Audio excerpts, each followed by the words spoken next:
Ano ba ang signs at sintomas ng breast cancer?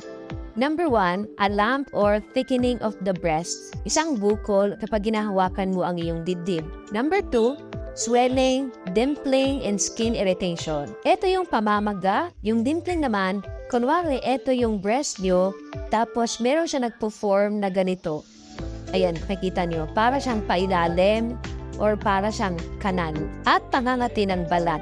Number 3, pagbabago ng hugis sa iyong breast. Number 4, discharge from the nipple. May lumalabas sa nipple na para siyang liquid na kulay puti. Isa yun sa mga signs. Number 5, anumang pagbabago o lambot sa iyong breast pagkatapos ng regla. Sa risk factors naman, number 1 ay family history.